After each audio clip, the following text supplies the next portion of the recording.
10 after, yeah, in 4 minutes. Sure. Sure, okay.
Okay, everyone. Rachel, are you still there? Yes, I'm here. Okay, I think we can start now. Okay, so I will give this session to the master of the ceremony to begin the event. Oke, Assalamualaikum warahmatullahi wabarakatuh. Good afternoon. Salam Om Swastiastu, Namo Buddhaya, Salam Kebajikan. The Honorable Mr. Muhammad Insan Ramadan SIKOM Emetkom as Head of Communication Study Undergraduate Program Untag Surabaya. The Honorable Ma'am Rachel Antibaraquez as Chair of Development Communication Department at Xavier University.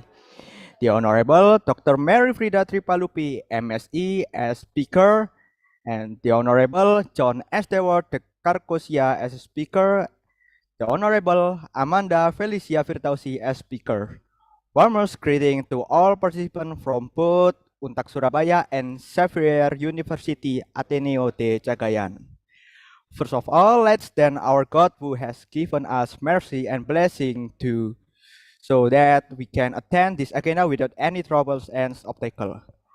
I would like to introduce myself. I, Kevin Andi Nugraha, will be Master of Ceremony and Moderator this afternoon. Welcome to today's webinar, Media Litera-Talk.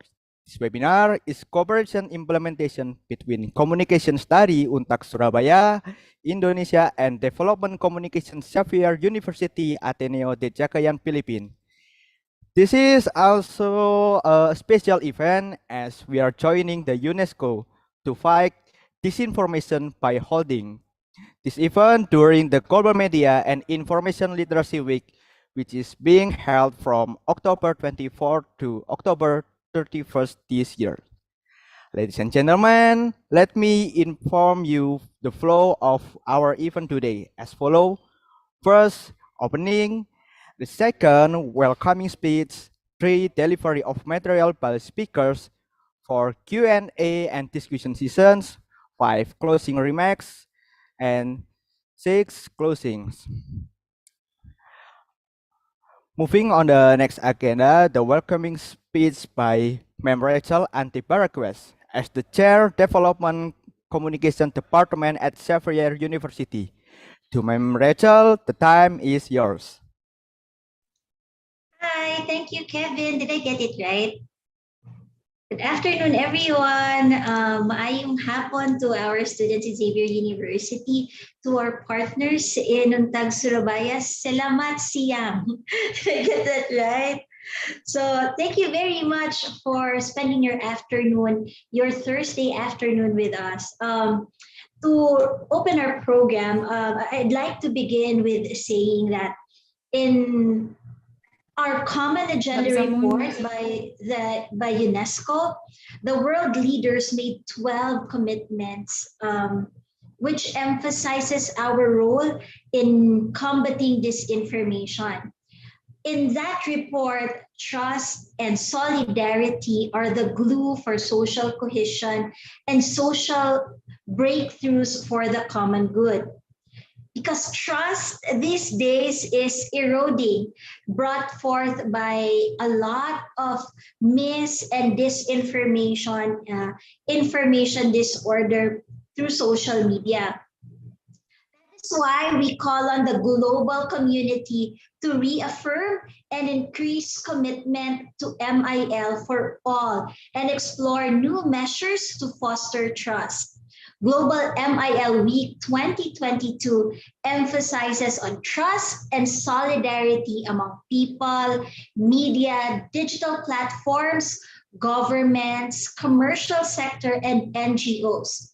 It highlights promising media and information literacy efforts from the last year and how they assist build and trust and counter suspicion.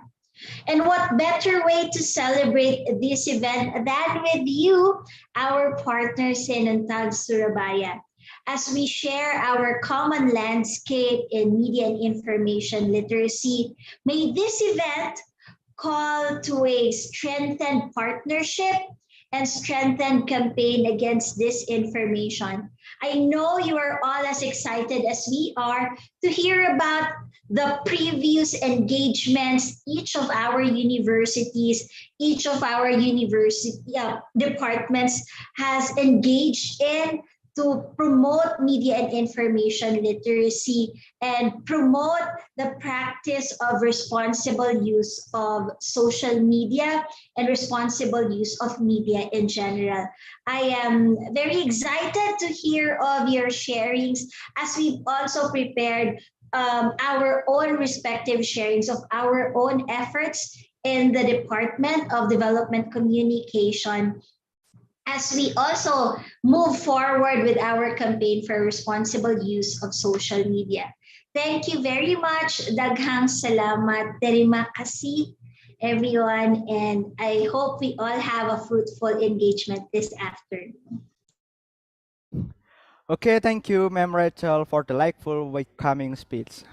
Okay, for all participants, you can turn on your camera and use virtual background that has been shared in the chat because it'll be some virtual take a picture in virtual. Please turn on for all participants. Huh. So for everyone, please turn on the camera because we will take the virtual photo sessions before we begin to the main session. Silakan teman-teman semua diaktifkan kameranya karena kita akan sesi foto bersama. Okay, give it a best pose, guys. And because there is a 4 page, so you have to smile until the page end. Okay. The first one, cheese.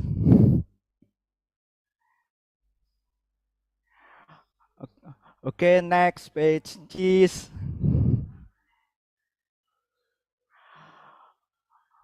Okay, next page, cheese.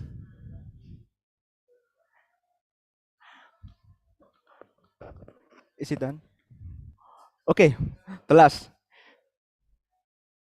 Cheese. Okay, thank you for all participants. Okay. Yeah. Okay, next is the main session today. Even that we have been waiting for. There are 4 speakers who will share their thoughts and experience regarding media and information literacy. Let's welcome Dr. Mary Frida Tripalupi, the lecturer of Communication Study at Untag Surabaya, as the first speaker. To Dr. Mary, the time is yours. Okay, thank you. My name is Mary, and now I'm lecturer in Untag Surabaya. Thank you for the time and opportunity that have been given to me. Today, I'm going to share my participation on digital literacy in Indonesia. As lecturer, I actively conduct research.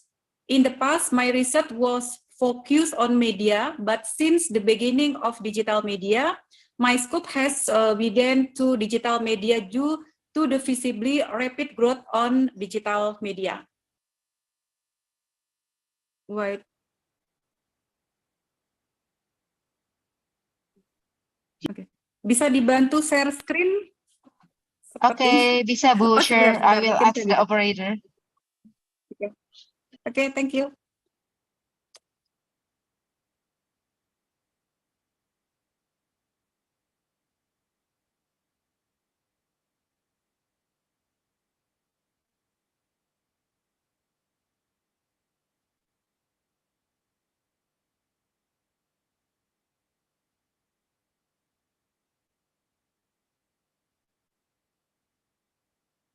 Next.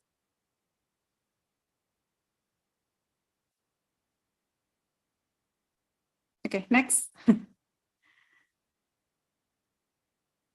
Okay.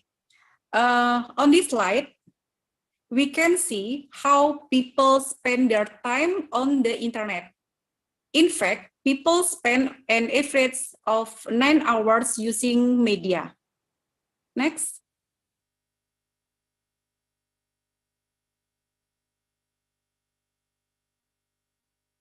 Okay.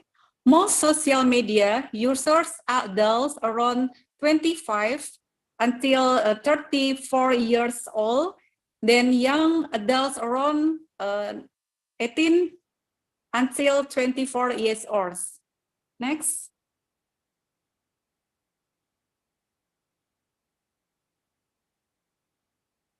Okay, and as you can see from this slide, the social media platform most commonly used by youngsters in Facebook with 113,000.3 million users, then followed by other platforms such as Snapchat, Instagram, and Twitter. Next.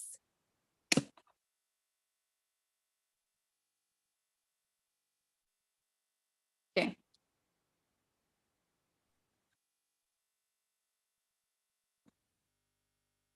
Okay. Survey on Indonesian netizen behavior on the internet. According to record by Kaspersky Lab in 2018, Indonesia was ranked 77th in the world cybercrime case. On 2020, Microsoft mentioned Indonesian netizen as the reduced in Southeast Asia. Next.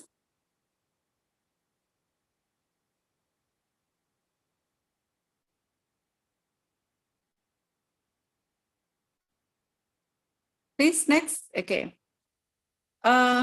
In 2020, I joined as a member of JPLD. Back then, I was asked to join by a friend who happened to be a co-founder of JPLD. Let me tell you about JPLD. JPLD is a short for Jaringan Pegiat Literasi Digital or Digital Literacy Activism Network. The members of the community includes lecturers, researchers, and activists who are concerned about digital literacy issues.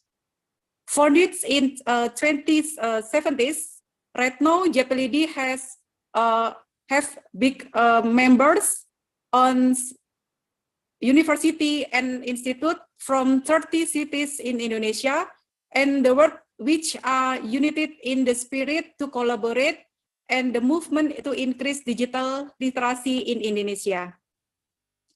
Since the founding until this day, JPLD has conducted various digital literacy programs such as research, conference, seminar, workshop, book launch, discussion, training, campaign, and creative content production, both in the form on infographic and videographic.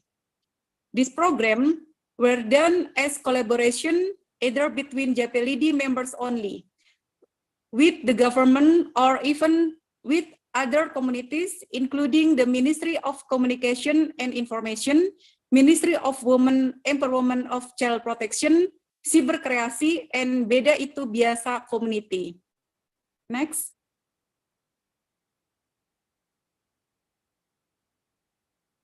Please, next. Yeah. I want to tell about history of JPLD.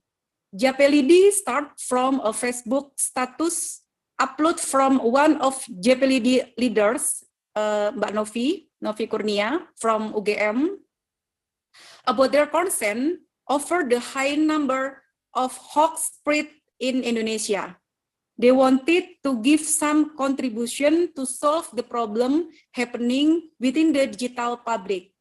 They did research in concern of media literacy and digital literacy, which is then followed with meetings held both offline and offline via WhatsApp group. Then the JPLD members conduct research on digital literacy mapping, and everything was held online via WhatsApp group. As time went by and the community grew bigger, we realized that we hadn't had any identity, and thus we came up with the name JPLD. Next.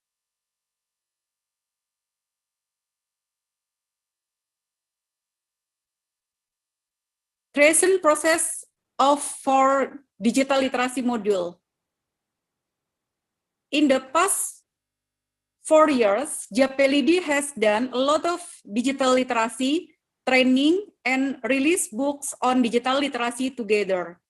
When COVID-19 pandemic hit the country, we had to shift direction to help both the public and the government in fighting against hoax, which spread from campaign and writings published in years 2020, 2021.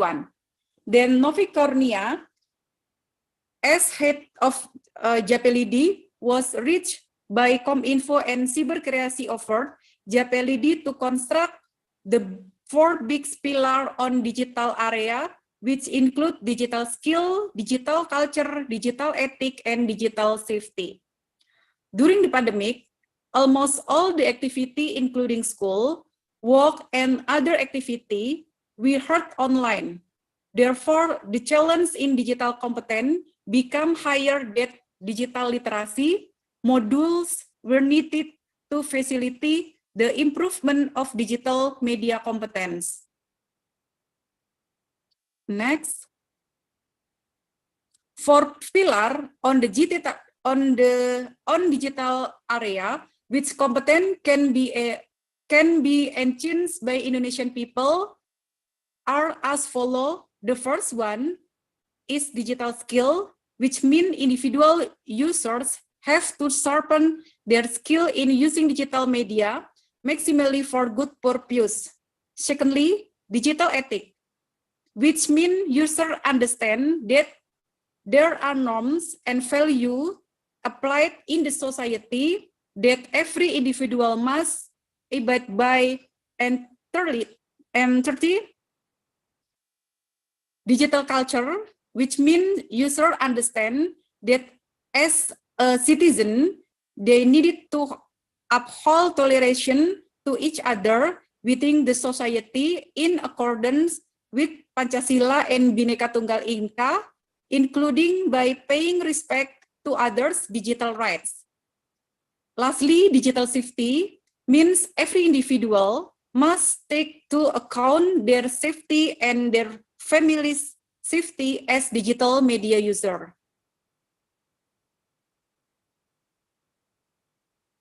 Digital competition must also be focused for the development of marginalized people such as women, children, elderliers, and our friends in the east of Indonesia. There are still a lot of things that need to be done by JPLD in Indonesia since the infrastructure and digital literacy levels are still very uneven. Even someone well educated can still be trapped within a tornado of hoax, especially during the pandemic.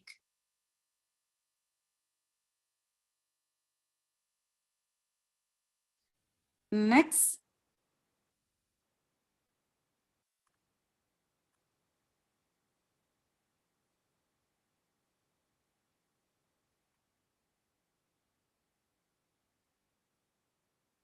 Since 2020, together with my mentor, friends from various backgrounds, we have held multiple training sessions on digital literacy.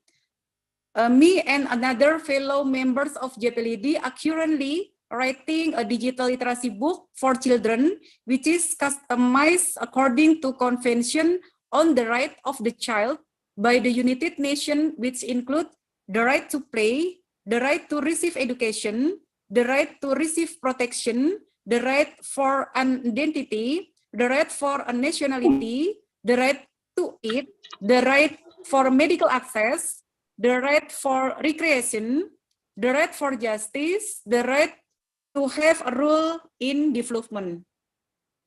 Later, this right for children will be connected with digital literacy activity.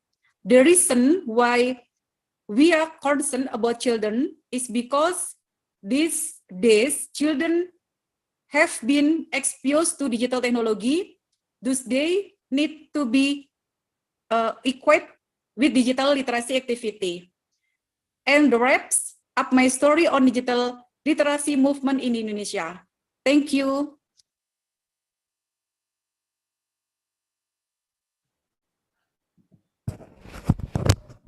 Okay, thank you for insightful talk, Dr. Mary. Now, I will invite Ma'am Rachel and Tipa Request, the Chair of Development Communication Department at Xavier University. To Ma'am Rachel, the time is yours. Hi, good afternoon. I was supposed to just type and say thank you, Dr. Mary, for sharing and didn't realize it was my part already. Hello once again. So I'll be sharing with you the department's project, recently concluded project on on media and information literacy. So let me start by sharing my presentation. And I'd like to ask for confirmation if you can see my presentation and if you can hear me. Yes, Can you? Thank you. Thank you to my loyal students. So I'll be sharing with you our recently concluded project called SML for MIL project. This project recently concluded last August, where we held our final leg of webinar. So here. So the SML for MIL project. To give you more of a background or a context of how the project came to be and what initiatives or activities that we conducted, I'll just give you some background of where the project was coming from. So of course, the project was under the Development Communication Department here in Xavier University. So the department is actually over 40 years old, and we've been doing several projects or activities that relates to promoting responsible use of communication and media. So for development and for to be catalyst of change. Among the things that the department spearheaded was a project called the SML project. SML stands for the acronym of a common word that's been used by many digital citizens these days. SML means so much love.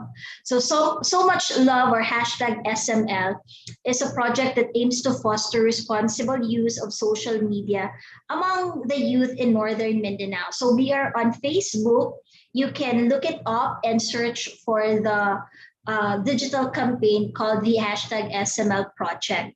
So currently, based on the last time I checked on the Facebook page, the page has already had 18,434 likes, and I'm sure it's probably more right now. Over the span of time, the page has already garnered over 1 million reach. So it started as a campaign competing for the global peer-to-peer competition sponsored by Facebook pre-pandemic times, so around 2018 and 2019. So we've partnered with junior and senior high school civic organizations. Among the things that we've spearheaded in social media literacy project are those activities that would help make the social media a safe platform for everyone to engage in. So we've visited some high schools here in the city and developed some infographic materials and posters, including that one that aimed to foster a safe space and a safe haven for everyone. So we've made infographic materials that reminded people of their roles, especially the youth, junior and senior high school, of their roles to become responsible digital citizens. Around 2009, I was one of those who were able to participate in an international visiting leaders program sponsored by the U.S. Embassy here in the Philippines.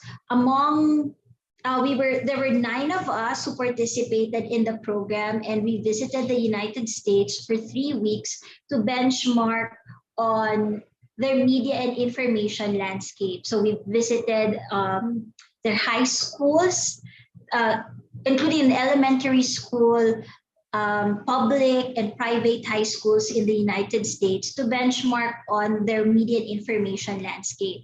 Upon our return, there were 9 of us, and I'm the only one from Mindanao. Most of my colleagues were coming from Luzon, in the capital island, where the capital of the country is located.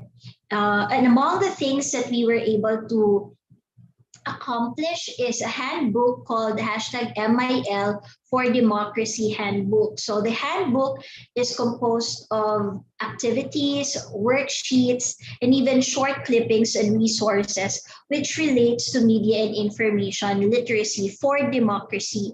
So this handbook was for MIL teachers in the Philippines. So in the Philippines, media and information literacy is a core course offered to senior high school students. So it's part of our K-12 curriculum, where students are taught about the responsible use of media as well as the responsible resources to gather information. So because of this setting, we were able to produce this handbook and distribute this to select high school teachers, particularly those teaching media and information literacy. Because of that handbook, we came about producing, spearheading this project called the SML for MIL. So that's combining our project, So Much Love, or hashtag SML project, and the MIL Literacy Handbook Project, which was sponsored by the US Embassy in the Philippines. So the SML for MIL project kicked off last year around October in 2021 and capped by August of 2022. It consisted of four installments of 2-day online training workshop that aims to increase awareness on MIL issues and how they affect democracy, especially for teachers here in Mindanao. So it also aimed on building the capacity of educators in teaching or integrating MIL concepts in the classroom and encourage students to participate in civic engagement. Now, the SML for MIL project, as I mentioned, which capped this August, was targeted for MIL teachers in Mindanao. So we've had 4 installments and we've conducted 4 trainings, online webinar from teachers in Cagayan de Oro, which I am based in Misamis Oriental, Bukidnon, Davao, General Santos, and Cotabato. So for the information of our partners in Untag Surabaya, these 4 areas here all located in Mindanao. This is very important because, as I mentioned a while ago, I'm the only participant coming from Mindanao, and most, if not all, of the remaining 8 participants of the IVLP, or the International Visiting Leadership Program, who visited the United States, are all coming from Luzon. So the context of teaching or developing the handbook is in the lens of those coming from in Luzon. That is why when we brought SML for MIL, we had this idea of bringing SML for MIL for democracy to Mindanao audience, or to teachers in Mindanao, for a more context-based and localized context of teaching media and information literacy. So this is one of the events that we've conducted. So as I mentioned, we had 4 webinars. We've had several participants. I can't remember what particular webinar was this one, but I remember that most of our activities or webinars were attended by at least 20 teachers from those specific areas that we've mentioned. So this is one of the events.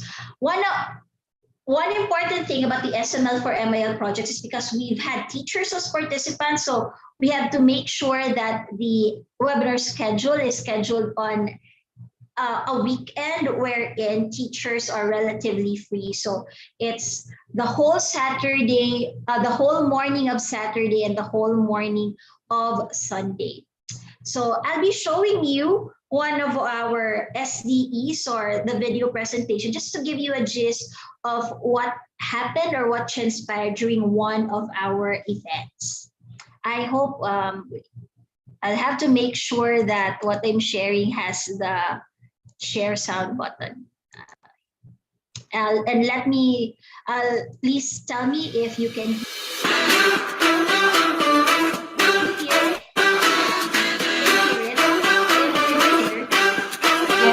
Yes, we Sounds can, like you Rachel. have a very productive morning ahead of us too. We thank you for joining us in our last and final lecture. Like the US, our country is also suffering from truth decay, so we call it the infodemic.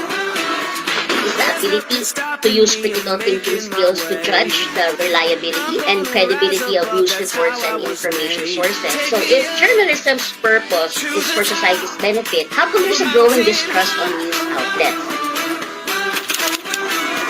has been the prevalence of truth decay. And we have to be heralds of truth in order for that not to happen. There exists a democratic decay, and this is actually related to the current state of our country. Democratic decay is the gradual deterioration of the institutions of democracy. We are now in a postmodern society, and post-truth is when you are more likely to accept an argument based on your emotion and speech. So ito yung sasabi natin, respect my opinion. Like what we keep on saying, that there are lots of disinformation and misinformation. They're all new to MIL. It's pretty much a challenge for teachers to introduce a new course as opposed to a course that they're very familiar with. Thank you, teachers, for your commitment and dedication to fulfilling this duty. For me, the link or bridge among various advocacies ay tama kayo, social media. Every day we check on our social media as if our life depends on it. The second problem of being a solver is our cancel culture. The culture that we have when someone commits a mistake and we immediately cancel them. And I think that this is somehow a toxic way of invalidating someone's effort or career. Then when we talk about standards, we use this interchangeably. What students are expected to know and be able to do at a specific stage of their education. We don't just teach anything. We always refer to the learning style. Curriculum alignment is the responsibility of the educator. It's our responsibility. And we're going to identify available materials na applicable at pwedeng magamit natin kapag tuturo ng MIL. It enables us to really make sure that we utilize a meaningful activities for our learners.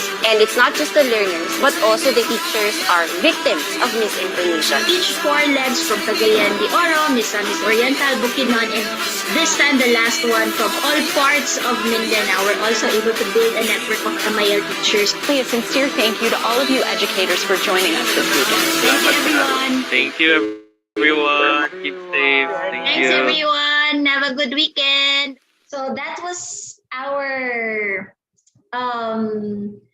SDE or same day edit of what transpired or capping our project from 4 webinars for our SML for MIL project. Now, going back, I'd really like to emphasize that over those times or over the 4 webinars, we've invited some of the most renowned personalities and educators of media and information literacy here in our island. So it was a conscious decision to select speakers coming from the island to really provide that local flavor, that local context of teaching media and information literacy.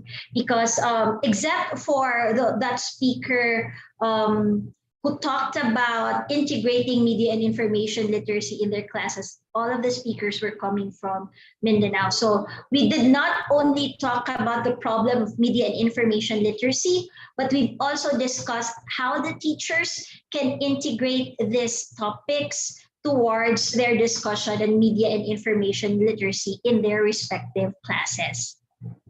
So sounds good. So let's collaborate. It's always something that we are very excited about, to collaborate with local educators, local schools here, not only in Cagayan de Oro, but also throughout Mindanao. So who knows, this event, our sharing for today's event, could also lead to more collaboration, this time from our school to your schools. This is just the start of our collaboration for a stronger media and information literacy practice between our universities. So thank you very much for your time. I hope I was able to also share with you or inspire you with our own campaign against disinformation in the country. Thank you.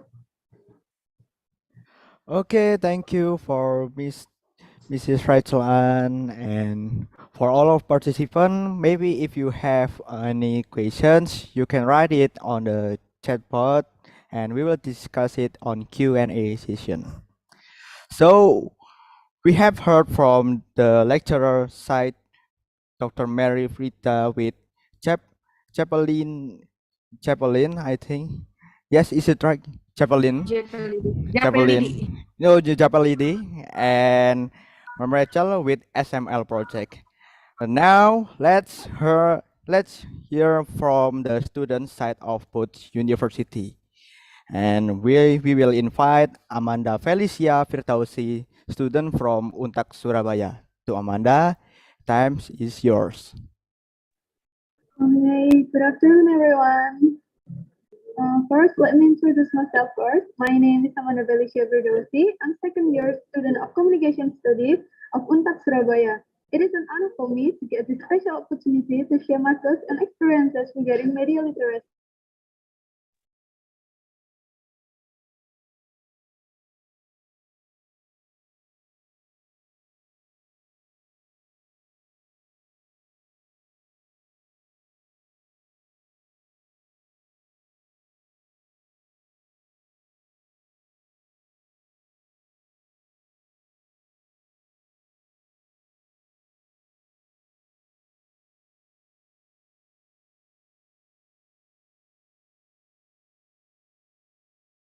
Okay, maybe for all of participants, you can, if you have any question with the speakers, you can so keep keep it in the chat box.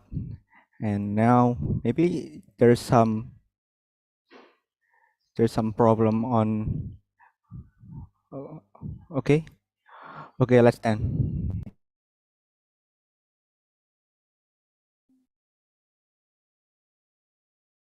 Okay, the agenda is what is media literacy? What is media literacy?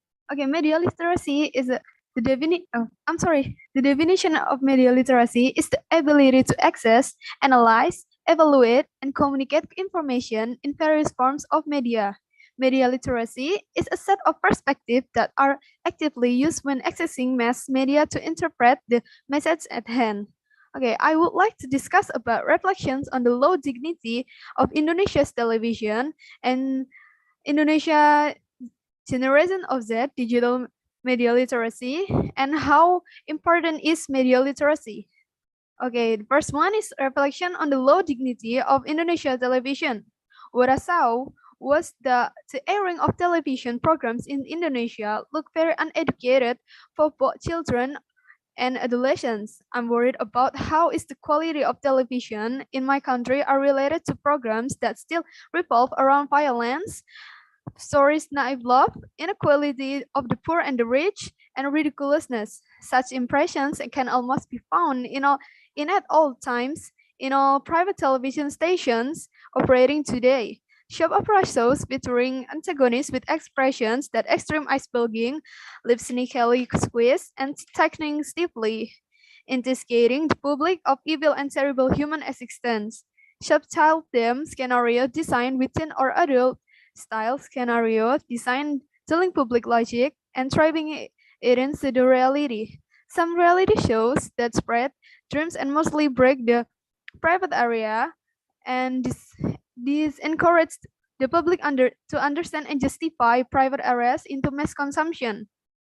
Not to mention highlighting news impressions, unethical crime for displaying too much violence, exploitation of victims, blood, and other horrors. Characteristic television shows today seem to be less educational and tend to be immoral. Indonesia's television programs also tend to be uniform. This uniformity shows what is the attitude of television managers who are less responsive or possibly doesn't care with the values of innovation. I think that's a horrible behavior, right? Because they leave the responsibility as a television manager who should not display indecent television programs. As a result, parody of television program is not moving on from soap operas. We know it in Indonesian as a sinetron or drama. Okay, reality shows with almost the same dance attitude. The same dance quizzes, gossiping about celebrities, and so on. It is undeniable that the attitude of media manager is not responsive with innovation caused by their dependence on rating figures. The logic of ratings has made media managers become reliable followers of programs that first managed to break through the high ratings. It pisses me off every time I watch TV. What if children who are still not old enough watch it? Isn't what the parent fear happening? Like imitating things shown on television just because of the selfishness of someone who wants to get a good rating. This is the example of uneducated teen on Indonesia's television. The right picture, on the right picture, the female actor is still underage, who is not compatible to show the scene because inappropriate. Okay, uh, and then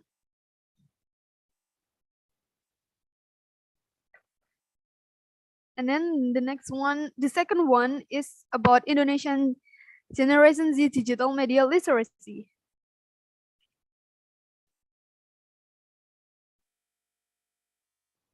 Generation Z is a generation that is active in the use of the internet. They accept social media as something that is taken for granted with the characteristic of the Generation Z.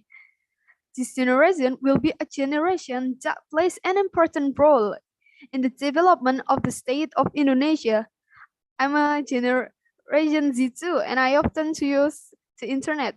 The problem is that the Z generation of social media users is dominated by teenagers. The negative impact of excessive use of social media by teenagers can lead to addictive behavior, which is referred to as social networking addiction.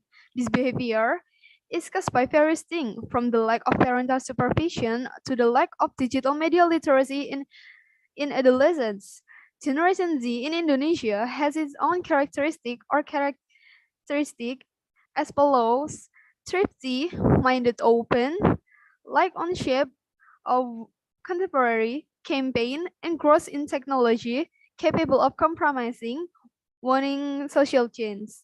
With this characteristic, I often see young people today commenting negatively on other people's account just because the person did a little wrong, just a little wrong, or when they did not do this mistake, young people still make bad comments just because they do not like it. It seems to me very sad to see, okay? I'm so sad. Or when I play games, I also often find children who are not even 15 years old and they say a harsh word to me. It makes me very angry, but I just reply to their harsh word with jokes. I also often think when looking at some hate comments, don't they think about how others feel when looking at the comments they give and whether they have no ethics in using social media? Characteristic of Generation Z as post-millennial live in the internet through gadgets, sophisticated, can present anxiety separately, namely social networking addiction, can interpret it as behavioral addiction to social media. Addicted Generation Z social media experiences disturbances in behavior. Social networking addiction maybe is the one of fear trait by parents because when their children are exposed to addiction, they will forget things that exist in the real world and only focus on the virtual world that is not real. I also fear that it will happen to me because I often use social media.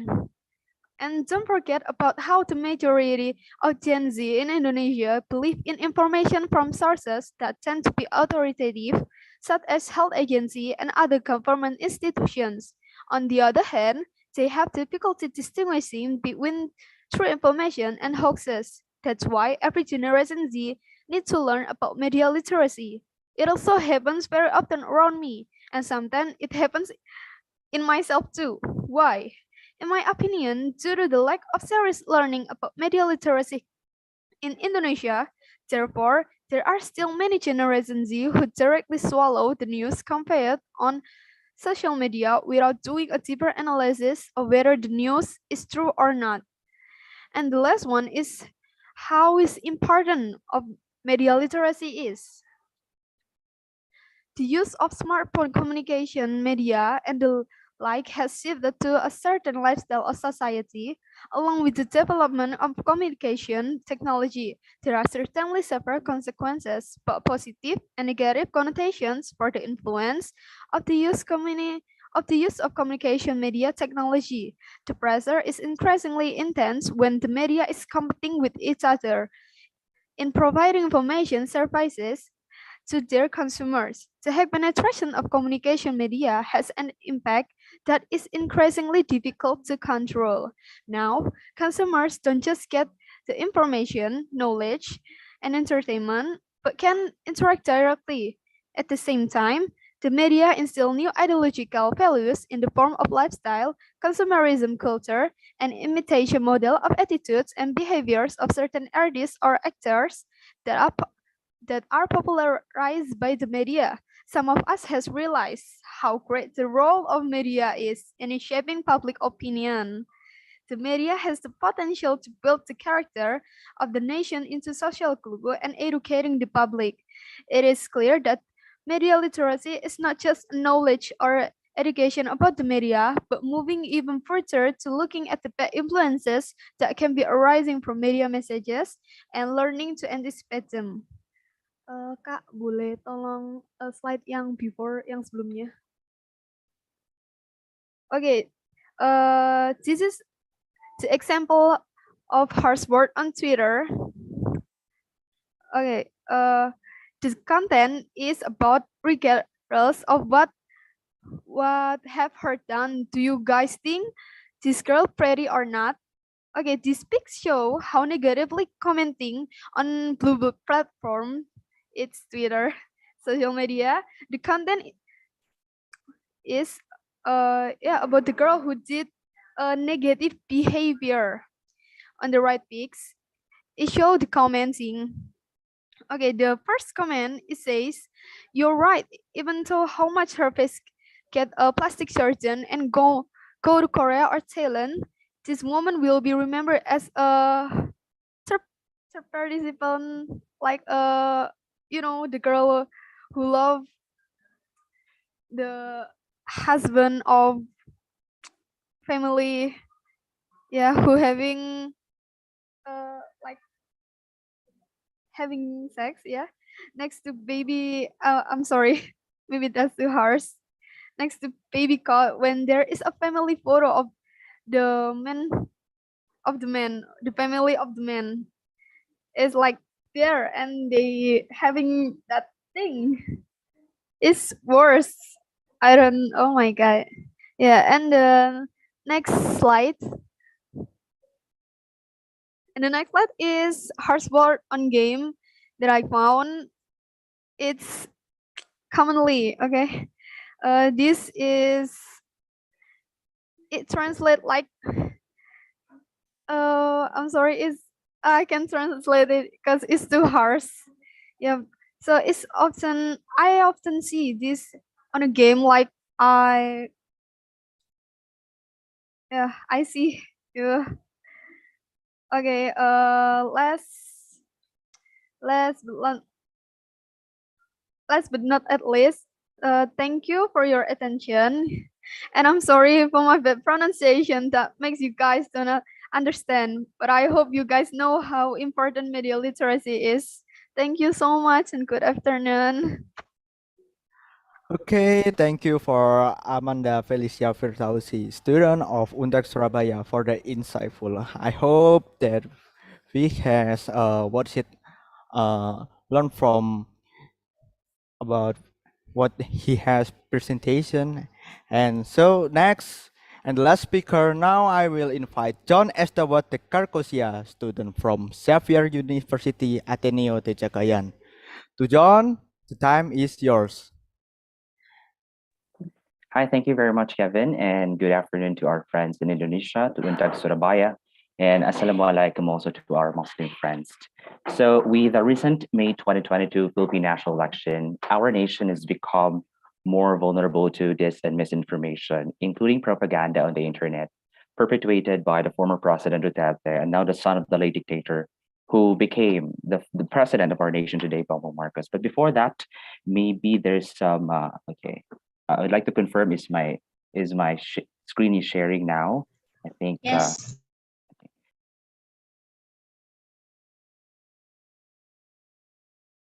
All right. Thank you very much, Ma'am Rach. But yeah, as I continue, it was also in the COVID-19 time during the pandemic that mis and disinformation in our country proliferates. And to give you a Excuse me, context, John. yes, Maybe you have to close your. Maybe it's yeah, look yeah, so. Yeah, Full screen. it's too small. Jam full presentation. We're seeing your screen. right.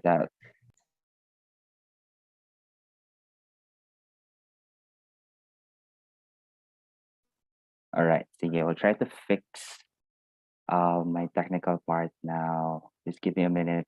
Sorry. No problem. It's okay, John.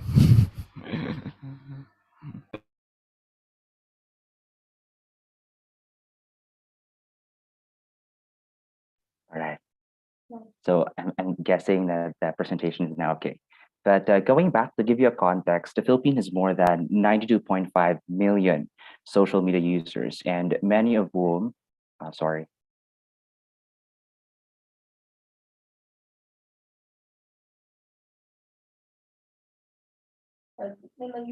sorry. Yeah, so many of whom use it for daily activities and others for more nefarious purposes. So disinformation and historical distortions have become endemic in the online world, making it difficult for most users to distinguish between what is real and what is fake. Thus, as a development communication practitioners in the Philippines, we took this as a challenge and eventually came up with initiatives that were mainstream both in our curriculum and extracurricular activities. And this afternoon, I'll be proudly share to you what we have done and what we are about to do in fighting information disorder in our country. And mabuhay, I am Stuker Kosha, a senior development communication student at Xavier University Ateneo de Cagayan, and I'm one with the world to celebrate the global media information literacy week. In the next 15 minutes, I'll give you some accomplished projects of what we did since our freshman year and our plans going forward from the viewpoint of a student in combating disinformation both online and offline in the Philippines. To start, we have the PH DevCom, or translated as Pakighinabi, or dialogue. In the year 2019 in the Philippines, that year has been the second benchmark of disinformation to proliferate, especially during the midterm election. And with a threatening concern of disinformation that time, which also resembles to peace, we had gathered 15 schools, both private and public, in our province to come together and learn from the best speakers in the province. It was a training seminar that seeks to discuss the effects of disinformation to culture and society, and of course, the role of communication in aiding such problem. With more than 30 student leaders coming from different institutions, after the training, they were able to pitch their ideas to how they can re-echo the lessons and skills learned to their respective home institutions. So that was PH.com, or Pakighinabi, or in English, dialogue. The second one is puppet production. Finding the target demographics most impacted by disinformation is another important steps in addressing the growing problem. And as a result, we were able to create a puppet show using local language and costumes that discuss misinformation and how people can avoid becoming its victims. This output actually is part of our class requirement, which is eventually distributed to the target audience through online because that time was still in the pandemic, so we cannot go physically to the community. So most of us focus on students, adults, and young people in our respective communities because we all know that they are more likely to fall prey to disinformation. Now, why puppet shows? Why do we use puppet show instead of social media? In the Philippines, access to media is still something to improve, and the presence of digital divide widens more the disparity of poor and rich to access information. So that's why it's best to choose traditional media or folk media like puppet show to mainstream our message about mis and disinformation. More so, we didn't only become immersed in the nitty-gritty of puppet production, but it also allowed us to become more knowledgeable of the case of disinformation and how to simplify it in a way that our target audience can understand. Just like this puppet show or this puppet production, we add this sample to understand the neighborhood narrative, and the mis and disinformation about COVID-19. We speak their language, we behave like them, while streamline our message to keep safe and of course, be critical to the information they consume, both offline and online. Now, the third project is infographics. Speaking of target audience, as communication practitioners, it is a must to speak the language of our audience by incorporating the communication strategies, using the audience culture, their behavior, and of course, their practices. And as a result, our messages will be more relatable and effective. Just like the sample infographic created for kids discussing how to avoid disinformation. You might be wondering, why is it important for children to learn this ambiguous concept of disinformation? The answer is that it is equally important for children to learn how to sift through false information early on, but not in a complex ways that adults do. They cannot do fact checking. They cannot do anything complicated just like what we do. Kids' critical faculties are still developing, so we supplement the message with common behaviors they exhibit today, like such using their mobile phones, playing, and among other things. We are not also limited to children because, as we are all aware, falling for false information knows no bound or age. Now, the fourth one is the CAP survey, or the Knowledge, Attitude, and Practices survey. That's under our service learning program. From children, we also have student-led initiatives that target various sectors in our community. Take, for example, the public utility jeepney and vehicle drivers, indigent household, and among others are also vulnerable to become victims of disinformation. However, we don't want to assume that they were part of this vicious cycles of problem. So we use the knowledge, attitude, and practices survey to determine whether they are actually affected by it or not. We assess the level of their knowledge in terms of how they are aware and knowledgeable of the concept of this information, their attitudes towards it, and their common practices they usually do. And from there, what we can identify what communication strategy and sustainable medium to use in our messages. May it be public system announcement or PSA, may it be a radio drama, may it be a social media or a print media. For instance, using CAP survey, the majority of the PUG drivers have little to no idea about the fake news, and their mode to access of information is only through radio. Since most of the public vehicles they drive have built-in radio, so it would be effective to produce a radio drama storytelling the basics of this information. Now, the fifth one is the fact-checking activities. While it is admirable how using various media to combat misinformation works, it is equally crucial to directly address the spread of false information by fact-checking.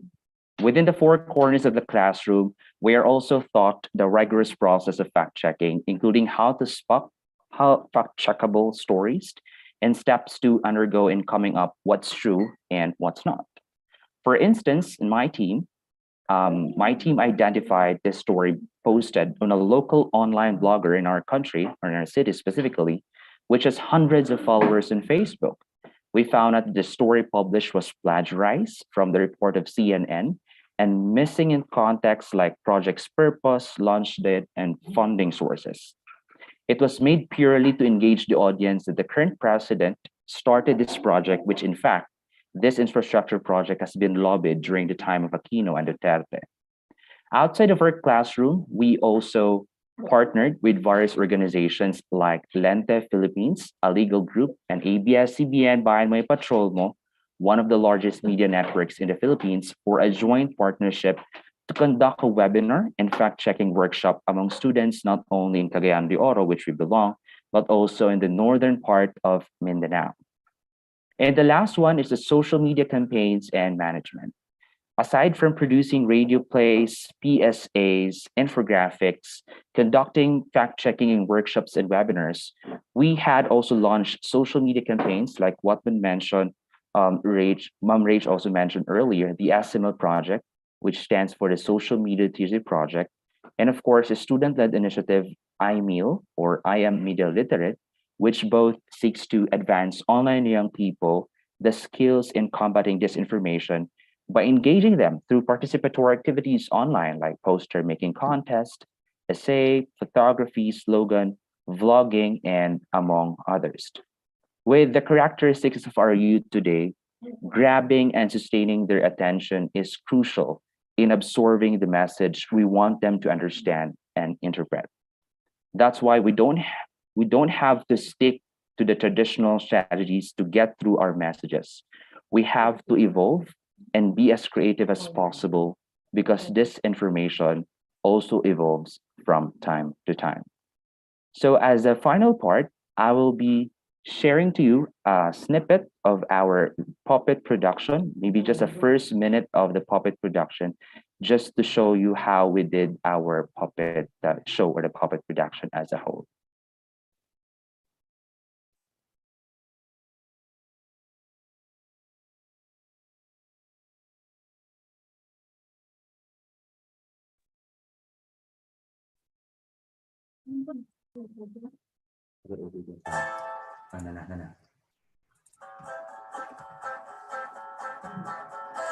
Kasadyaning kantahan paminawaning amuha kining among iambit muy ilaban kontra COVID Pasko nga panglawas atong kasiguraduhan ug aniha kita para magamit sa kaayuhan.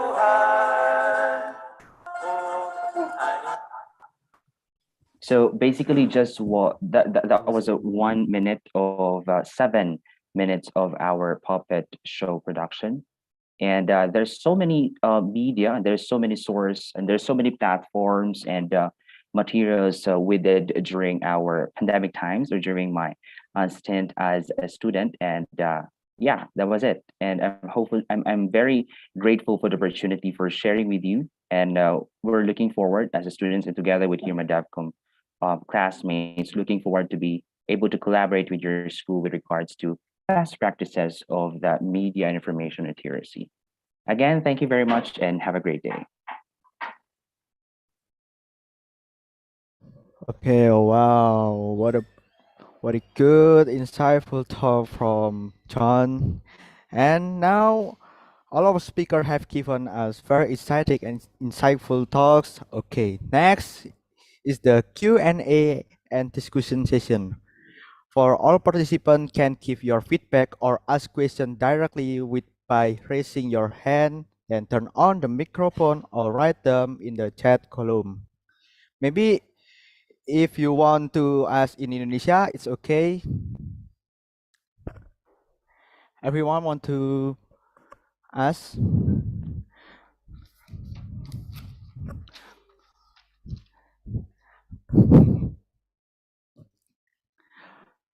Okay, maybe to open the questions, maybe I want to ask to Mrs. Dr. Mary. I want to ask about Chapelity. Maybe how does Chapelity give train for maybe 40 or 60 for people that has 40 or 60 years old, that we know that some people that in Indonesia what is it cut hoaxes maybe in some WhatsApp or anything website, maybe just like that.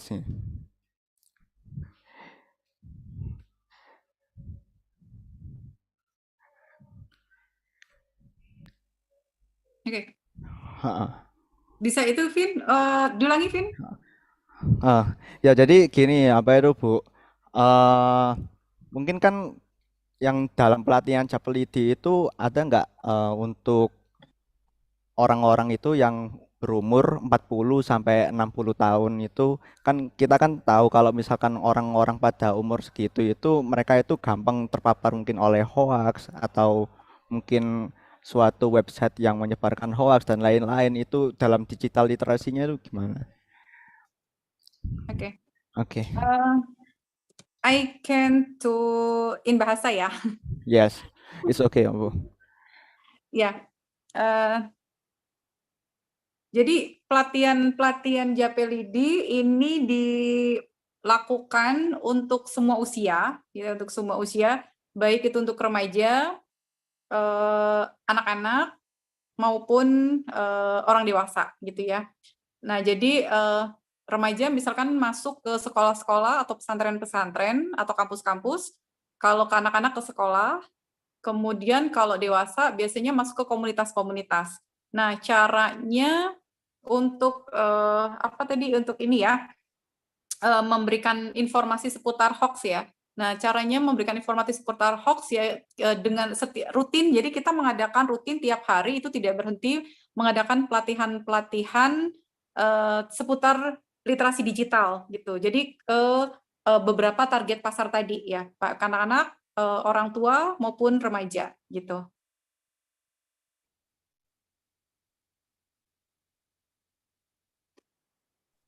Okay, so for our friends from the Philippines, apologize for the Indonesian language, but I will try to interpret what they are discussing about.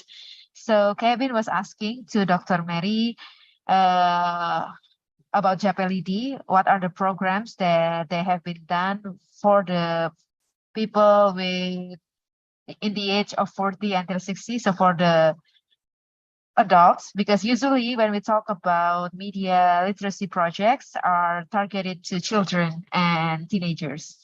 And then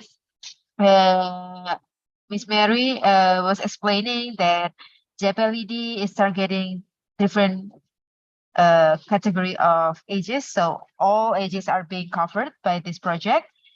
So for students, they usually go to their schools to give maybe some kind of workshops or something that can inform them about digital literacy. Meanwhile, for the teenagers or the youth, they will go to the universities or high schools. But for the adults, their programs are usually being done by collaborating with the communities. So JAPLED is the national network for the digital literacy, how should I say, advocates maybe. So for those who are advocating digital literacy, they're usually joining this JAPLED, the network of digital literacy in Indonesia. And then for them to then do the projects or the programs with adults, they will just collaborate with the with the communities that are being joined by people from different ages. So I think, I hope I interpreted right, Bu Mary. And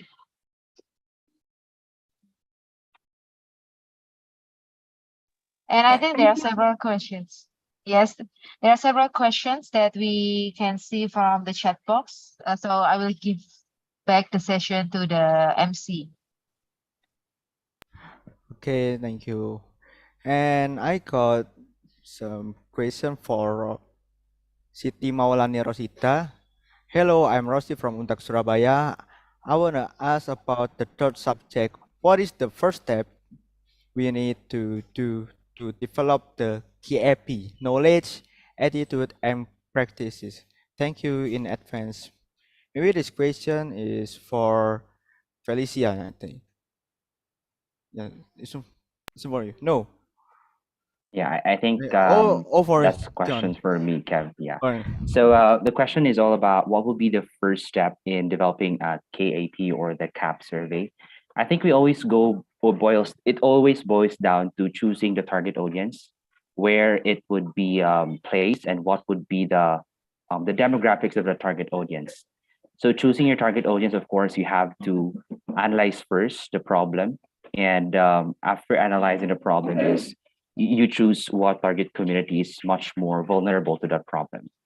And maybe moving forward after choosing your target audience, you may proceed with crafting those questions in the KAP, starting from the knowledge, the attitudes, and the practices part. Starting with knowledge, you ask what's the current knowledge of that target audience in the specific problem, followed with the attitude. What are the attitudes of the target audience with regard to the problem, and finally the practices. So yeah, it always boils down, it always starts with choosing the target audience, because you cannot just implement a CAP survey, or there will be a big chance that your CAP survey will fail if you chose a wrong target audience. Okay, thank you, John. And next, question for Rifka Firsana from Untag Surabaya. It's okay to using in Indonesia. Maybe this is for Miss Mary. Does Untag Surabaya has digital literacy itself? Thank you for attention. Mungkin Bu Mary bisa menjelaskan tentang pengabdiannya juga itu ketika menjadi pengajar atau gimana gitu dari digital literasi di Untag. Saya ya, pengalaman saya. Ya. Jadi kalau di Untag sendiri saya 2 kali ya melakukan pengabdian dengan tema literasi digital. Kemudian kalau biasanya sih karena tergabung di JAPLID itu kita sudah punya jadwal-jadwal. Jadi memang kita melakukan webinar ya, penyuluhan atau webinar dengan tema-tema literasi digital. Dan sekarang riset-riset saya juga sejak berapa tahun terakhir ya, mungkin 3-4 tahun terakhir ini semua ke literasi digital. Dari sebelumnya yang fokusnya ke literasi media gitu ya, sejak ramainya literasi digital, kemudian sudah beralih ke literasi digital begitu. Okay, so I will try to translate again because the questions are also the question was also in Indonesian language. So the students was asking whether there is a digital literacy project at Untag Surabaya. So for the Untag Surabaya itself, I think from Dr. Mary explanation, we do have the projects, but through the community service programs that are regularly done by the lecturers.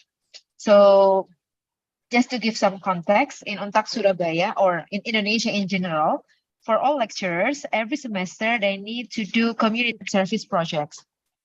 And we can do it, we usually do it with the community or in villages close to our university. And Dr. Mary was doing the community service projects twice about media and digital literacy. The first one was about media literacy, and then the second one, seeing the advantage or seeing the way people are using digital media more and more. And then she was focusing on digital literacy.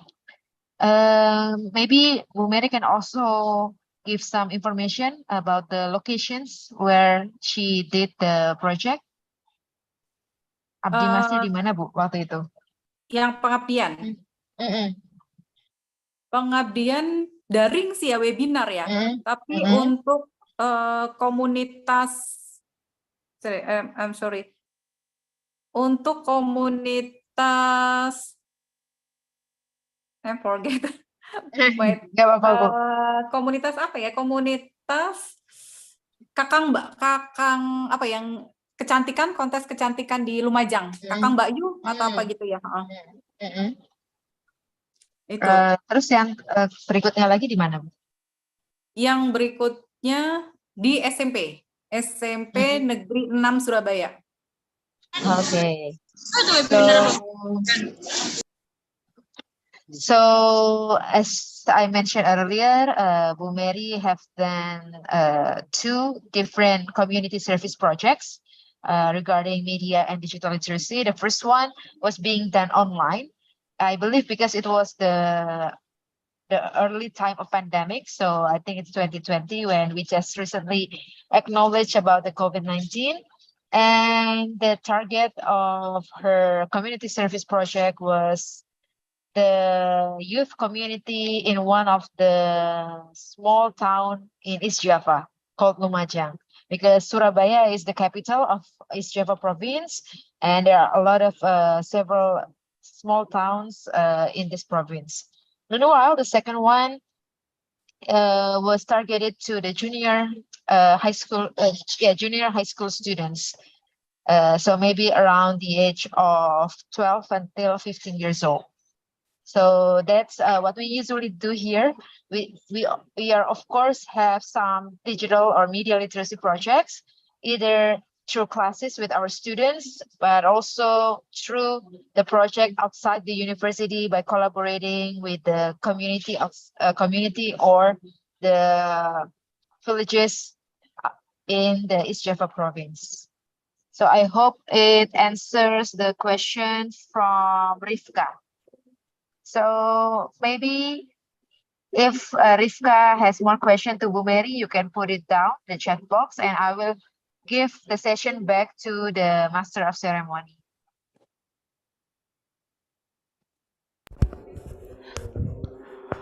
Okay, for the next question. Hi, I'm Alvera from Untag Surabaya. I would like to ask about SML for MEL project. There are four installments to increase awareness, and the first one is Cakayan Theory. May I know about it more? Thank you. I think this is for Mrs. Mem Rachel. Hi.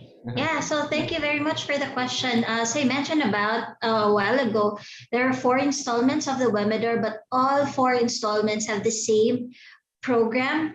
What we just did was that we invited different speakers for every area. So as I mentioned, we wanted it to have a more local flavor. So we invited speakers or educators in MIL that is relatively known in the particular place. So in Cagayan de Oro, we invited teachers, speakers from Cagayan de Oro, the same thing for Bukidnon and in Davao and in Cotabato, and Misamis Oriental as well. So it was important that the project will have to increase the appreciation and understanding of media and information literacy of MIL teachers, because teachers are the ones who will trickle down this knowledge to their students. So as I think as Stu mentioned, or as discussed in one of my slides a while ago, teachers are also susceptible to disinformation. And if they have this skewed understanding of what is right and what is wrong, they will have to pass this on to their students, which multiplies the problem of disinformation in the country. So it was very important for the project that teachers are equipped with the knowledge and understanding of how to combat this information so that they're able to pass this on to their students as well.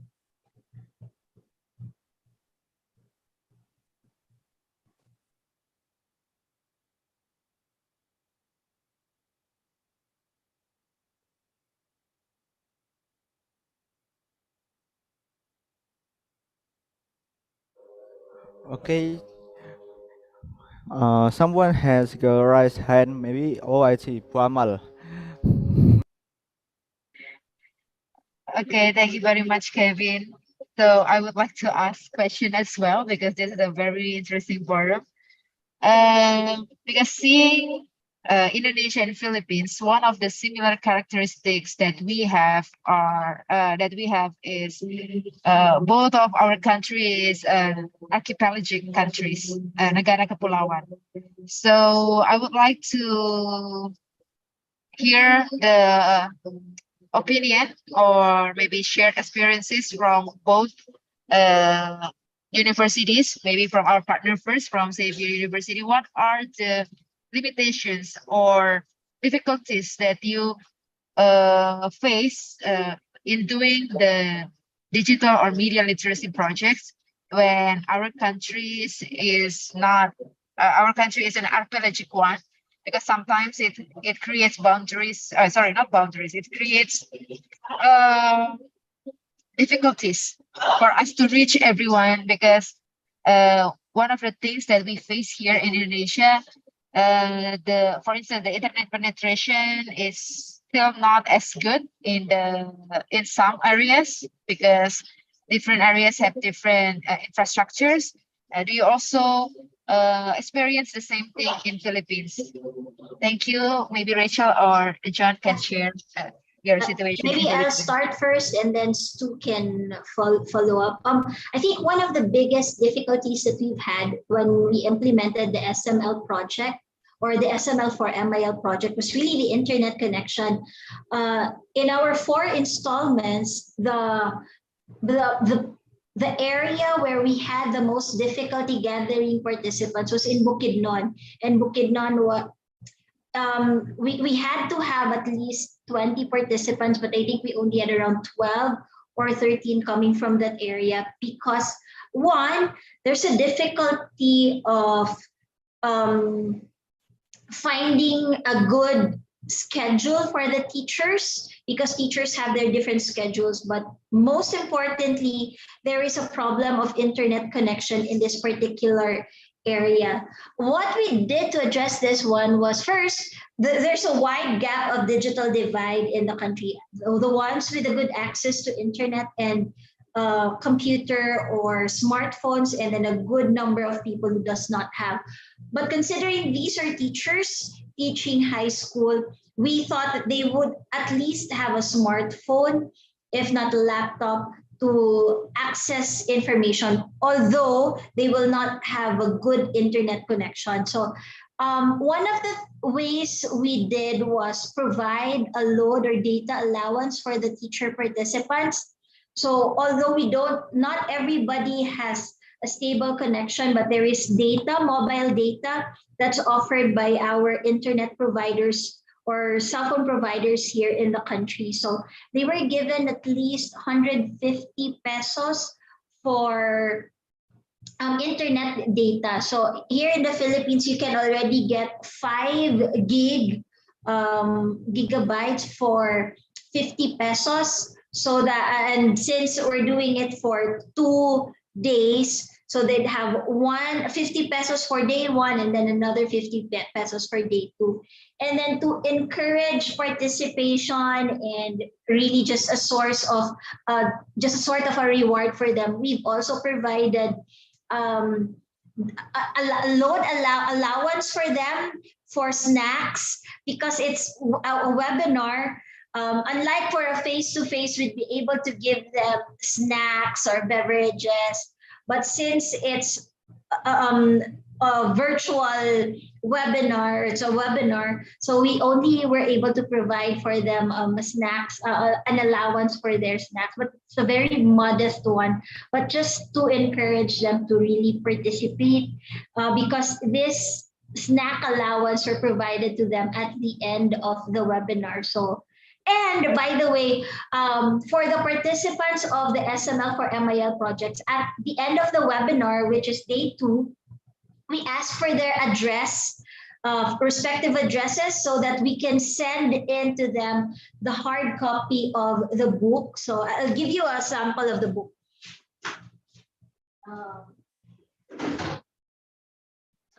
So this is a sample of the book, which were sent to the teacher participants to their respective address. So after the webinars, there's something that they can expect to receive in their homes through this with this book. So it does not end with the evaluation.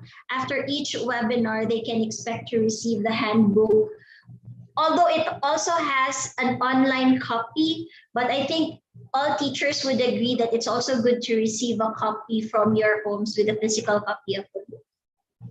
Stu, would you like to add something? Yes, Ma'am Rach. I think I can share or can vouch more limitations on on the students' perspective with regards to the implementations of the projects and initiatives in the students' perspective in XUDevCom. So I think the first limitation I can share is, as we all know, we are all students, or we don't have enough financial capacity to really support or to fund our projects as much as we want to really push for it. So the resolution for that is we partnered or we seek for sponsorship with direct advertisements or marketing or brand or corporations that may or may not be relevant to the project or the event.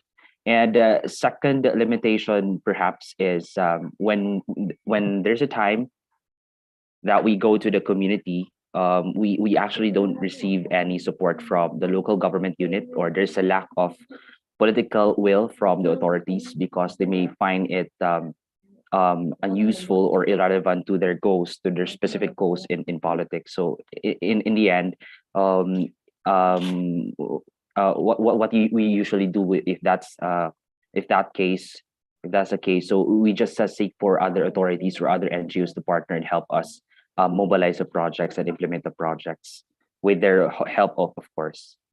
So that's it.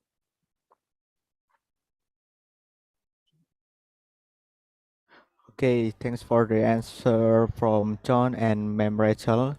Okay, for the last question from late Rondina.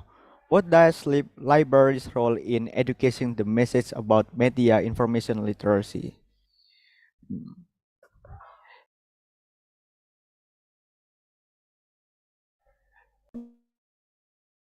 Maybe everyone want to answer the questions first, educating them.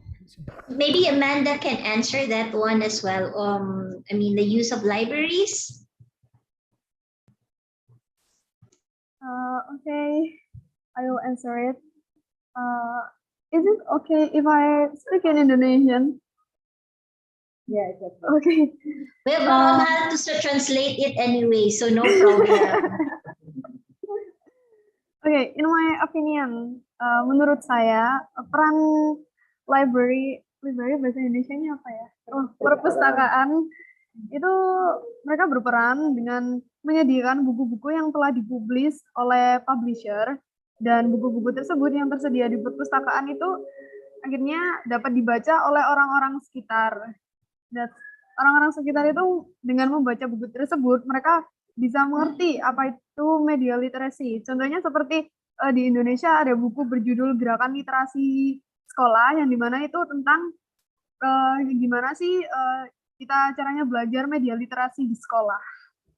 Okay, that's it. Menurut saya, yeah, thank you so much. Okay, thank you, Amanda. I will try to translate Amanda's answer in English. So, of course, library has important roles in terms of media literacy. One of the things that we can expect from library is, of course, there are a lot of books, curated books, because one of the problems in the current society is to differentiate between the true and hoaxes, between the true information and the hoaxes.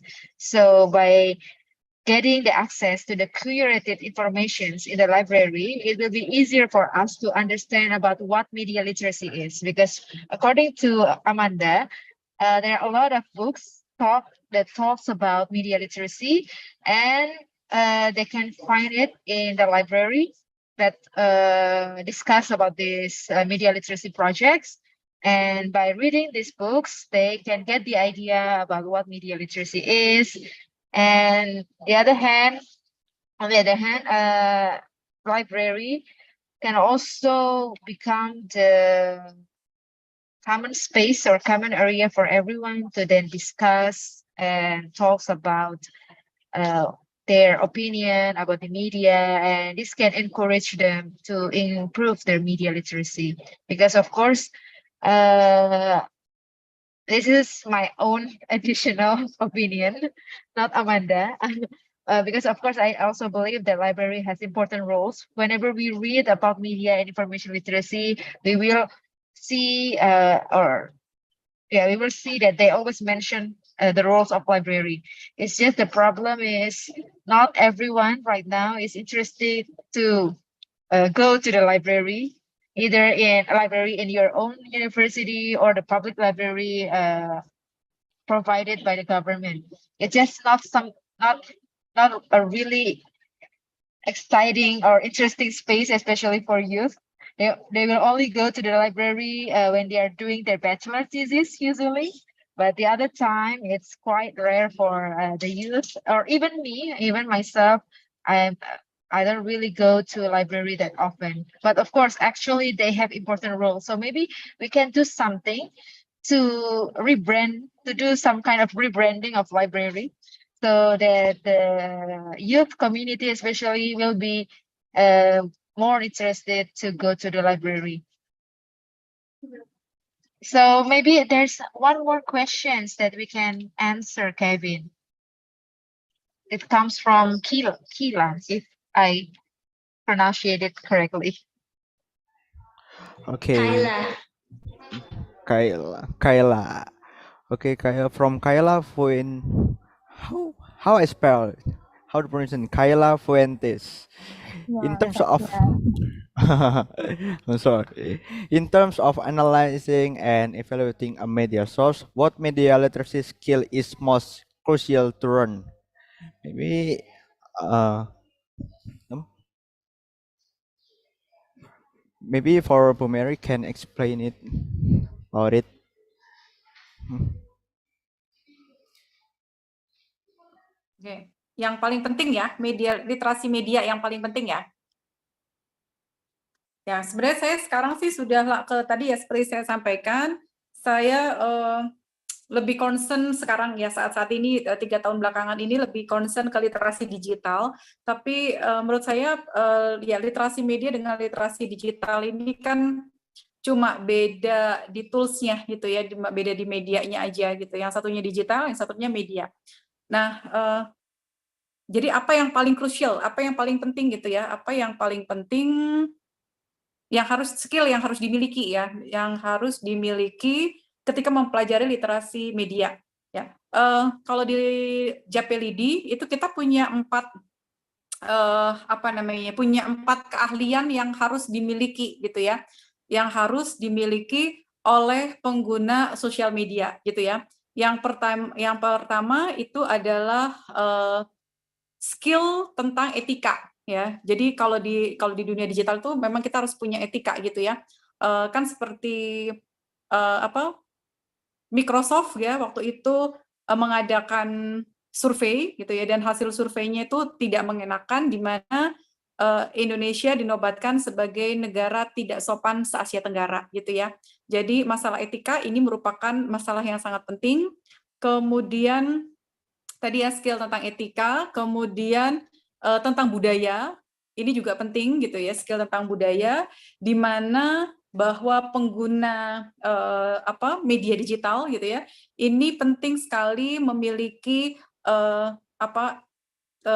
skill tentang budaya di media digital gitu ya, karena orang pengguna media digital ini berbeda-beda budayanya, jadi kita harus saling menghormati antar budaya satu dengan budaya yang lain. Kemudian skill tentang keamanan ya, digital safety gitu ya, bagaimana kita harus mengetahui keamanan dan keselamatan terkait dengan informasi diri gitu ya, karena di dunia digital ini informasi tentang diri ini sangat rawan untuk dijadikan sebagai kejahatan gitu ya kalau kita tidak bisa menjaganya. Ya, jadi etik tadi, culture, safety, dan digital skill ya. Jadi keterampilan menggunakan digital. Nah, itu kalau di dunia digital. Nah, kalau di media ya, literasi media, kalau di literasi media ini kan bentuknya tidak one way ya, tidak two way kan komunikasinya gitu ya. Jadi kalau literasi media ini lebih kepada penggunanya gitu ya, pengguna medianya. Karena ini saya anggap sebagai media mainstream gitu ya. Kalau literasi media ya, kalau literasi digital dunianya medianya media digital. Kalau literasi media maka skillnya menurut saya yang harus dimiliki adalah bagaimana pengguna media gitu ya, atau khalayak media itu memahami pesan-pesan yang disampaikan, tidak menerima begitu saja informasi yang disampaikan media, tapi menelaah informasi-informasi yang disampaikan oleh media. Nah, mungkin seperti itu ya. Bu Amel, you can translate. Yes, we'll try. Okay, so the question from Kyla was about what media literacy skill is the most crucial to learn. As mentioned earlier, in the past 3 years, Miss Mary is more focusing on digital literacy. Meanwhile, in the past, she was focusing on media literacy. Actually, these two are something similar, it's just different in terms of the tools that we are using between the what we call as media literacy and what we call as digital literacy. So speaking of digital literacy, what are the most crucial things that we need to learn? In Indonesia, we have the Cyber Kreasi, national project of digital literacy that is concerning on 4 pillars. The first one is about ethics, because according to the recent survey done by Microsoft, Indonesia is the most unpolite country in the Southeast Asia. So this is something that we're not proud of, that we don't really, but because in the past, when people hear Indonesia, they will say that Indonesia is a country with huge politeness. But the recent survey shows otherwise, that currently we are the most unpolite in in the Southeast Asia region. So it is important to discuss and learn about the digital ethics. The next one, the focus is to digital cultures, how we can understand and respect each other cultures. And then, of course, about digital safety, because it's important for us to acknowledge the safety of personal information, the private information, as it is prone to people who to criminality. And then the last one, when we speak about digital literacy, is about the technical skills, of course, or what we usually call as button knowledge. How we use the digital tools. So digital literacy is something similar with media literacy, but according to Miss Mary, uh, media literacy is focusing more towards mainstream media such as newspapers, television, radio, that is more towards one-way communication. So the most important thing or the most crucial thing is to make sure that the audience can understand what the media is talking about and then differentiate what are the information that is important to them, what are the information that is true, what are the information that are false. So that's the most crucial things when we talk about media literacy. So I hope I interpret the answers correctly. And it seems like there are a lot of new questions coming up in the chat Sir box. JB, Mama Ma, si Sir JB is raising his hands. JB is one of our faculty members teaching okay. media and society. Hi, Sir JB. Hello. I'd like to comment on the question of Kyla and Justin. In terms of determining what is the most crucial skill in determining what's true or not, I'd like to use the allegory of I'm 50 years old. So in my time, when we were kids, we were taught how to use a library, how to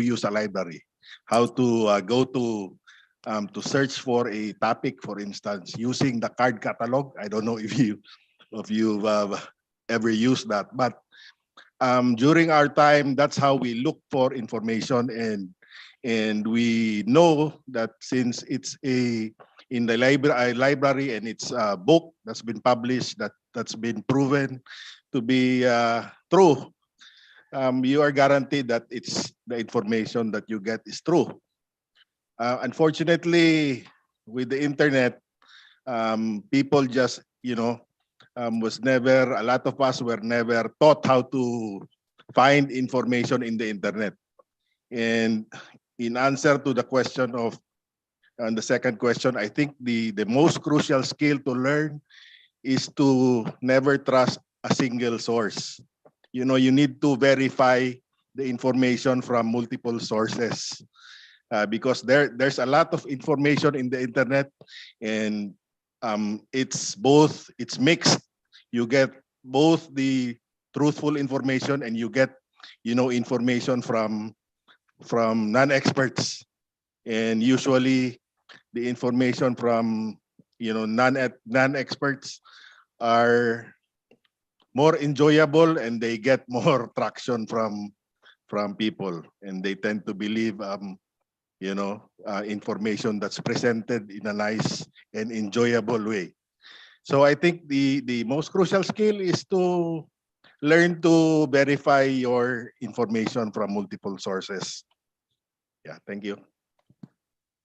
Yes, thank you very much for the additional comments, Mr. JB. I really agree with what you said before about not to believe on from a single source. We need to be able to use information from multiple sources, because I would like also to add that I always tell my students that if you read informations every day and that all of the informations are supporting your belief, it means that you need to read more, because it means that you only get one perspective or one side from a story or one event. You need to read from the other perspectives as well.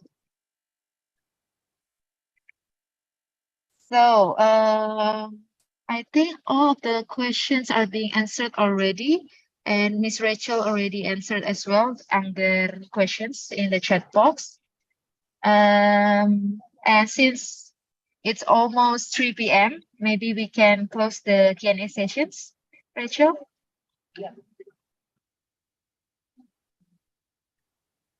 Okay, I will give the session back to Kevin as the master of ceremony. Okay, because it was last questions. Thanks for all participants for the question and discussion. So I hope the answer from the speaker can give us some new insight from it. Okay, to conclude our event today, we will listen the closing remark from Mr. Muhammad Insan Ramadan as Head of Communication Studies Undergraduate Program Untag Surabaya. To Mr. Insan, the time is yours. Thank you, Kevin. Hello, everyone. We have reached the final session of today's event on behalf of Untag Surabaya, particularly the Communication Studies undergrad program. I am delighted to deliver the closing remarks. This webinar of Media Literacy Talk has come at a critical point in time. In joining the global Mill Weeks, the discussion from all four speakers that we had today have inspired us by discussing existing gap and shortage, but also good practice and raising opportunities in terms of media and information literacy. The spread of false information and propaganda are not a new phenomenon. That they have steadily have evolving together with our society. In our day, however, this information has taken new form. The social exchange to the massive social media use have offered a fertile ground for the cultivation and spread of false and deliberately harmful information for different channel. The practice of mail certainly exists in Indonesia and Philippines. Messages that could be extracted from the speaker input would be that it would investing more in a creative and innovative approach where different file and actor could come together and help instill in all the member of our communities the necessary skill and competence that would allow people to respond efficiently to the question in this information true or not. Concluding in time when information spread rapidly, we can be more effective by learning from each other and working together. This webinar has been a space to discuss the last trend in the field and share experience. It shall also be seen as an indispensable opportunity to network and discuss way to put idea into practice. I'm looking forward to the possibility to post the insight that we have discussed today, put into a joint research or publication between Untag Surabaya and Xavier University. Thank you very much for all of the speaker and participant who attend this event today. Thank you, Bu Mary. Thank you, Amanda. Salamat, Miss Rachel, and Salamat, John. Thank you always the best wish for our partnership. See you all again in our next collaboration activity. Good afternoon. Thank you, everyone. Okay, thank you to Mr. Isan to closing remarks.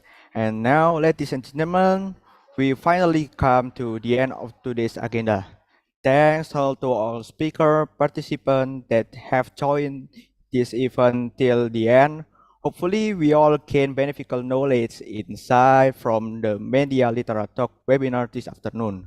For all participants, don't forget to fill the attendance link provided in the chat box.